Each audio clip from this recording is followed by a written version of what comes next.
बड़ी टेस्टी है। सीएस कार्यालय पर सत्याग्रह आंदोलन किया गया है, इसमें क्या मांग है और किस कारण से किया गया है? ये आज हमारा जो है धरना सत्याग्रह का कार्यक्रम जून महीने में जो स्थानांतरण हुआ और उस स्थानांतरण के फलस्वरूप जिलाधिकारी महोदय के द्वारा जो हम लोग आवेदन दिए थे, कई लोग दिए थे जिनका कई तरह की त्रुटियां रह गई थी, उनका त्रुटि निवारण किया गया जिलाधिकारी महोदय के द्वारा। इसके लिए सबसे पहले जिलाधिकारी महोदय को चिकित्सा संघ और महासंघ की ओर से धन्यवाद ज्ञापित करते हैं।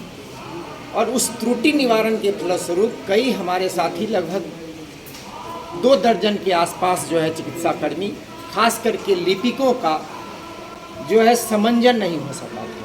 और कुछ जो हमारे बीमार ऐसे कर्मचारी थे, बीमार कर्मचारी थे जिनके परिजन बीमार थे, उनका भी अभ्यावेदन था जिसको फिर से उनका स्थानांतरण रोका जाना था और जो अतिरेक हो गए थे उनका समंजन किया जाना था, जो अभी तक नहीं हुआ था।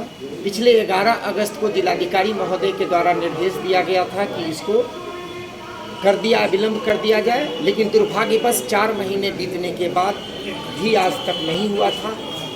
तो हम लोगों ने सिविल सर्जन महोदय को 5 अक्टूबर तक का दिया था कि 5 अक्टूबर तक यदि हमारा समंजन और सभी तरह के त्रुटियों का निवारण नहीं होता है तो हम 9 अक्टूबर से हम धरना सत्याग्रह का कार्यक्रम करेंगे।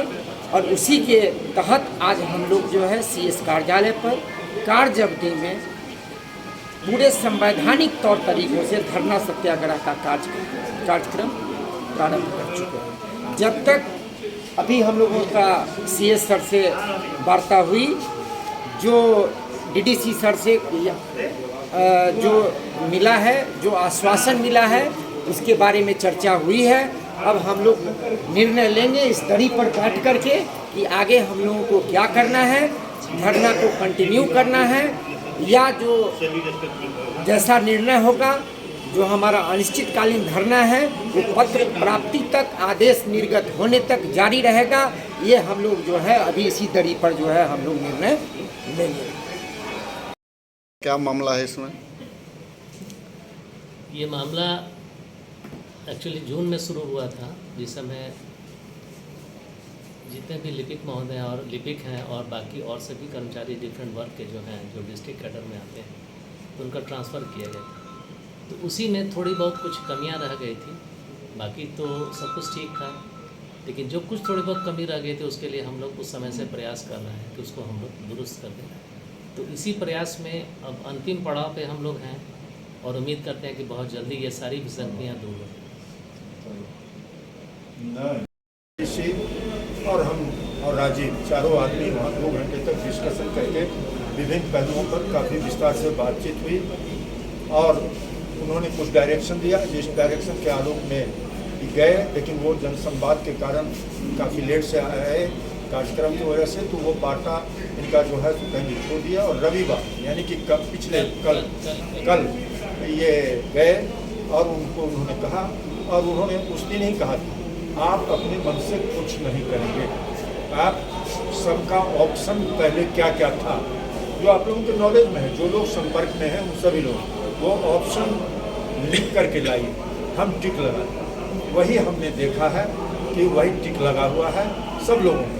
लेकिन उसी में एकाध मामला है जो हमारे मनोनुकूल नहीं है। और डीडीसी आज पटना मीटिंग में, डीडीसी यहाँ समस्तीपुर में है भी, तो इसी परिस्थिति में जो उनका डायरेक्शन है, जो टिक है, उनका इनिशियल है, उस आधार पर यहाँ सारा चीज़ तैयारी करके रखा गया है। आज शाम में या कल सुबह में डीडीसी के पास यह संचिका जाएगी, हम लोग भी उनके पास जाएंगे। हम लोगों ने जहाँ बहुत ज़्यादा कठिनाई महसूस किए हैं वहाँ पर हम लोगों ने पेंसिल से बगल में अपनी बात लिख दिया कि निवेदन है कि इसको ऐसे किया जाए। अब वो क्या होगा हम नहीं जानते हैं, उसका फाइनल हम नहीं कर सकते क्योंकि फाइनल अथॉरिटी डीएम है, माने या डीएम के बिहाफ में अभी डीडीसी।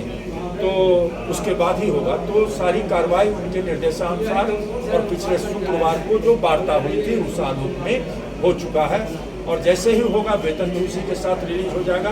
वेतन तो मुद्दा है, वो शुक्रवार को भी था, और सीएस महोदय से ही उन्होंने स्पष्ट किया कि कितने लोग वेतन से प्रभावित हैं, ये सारी बातें हुई थी।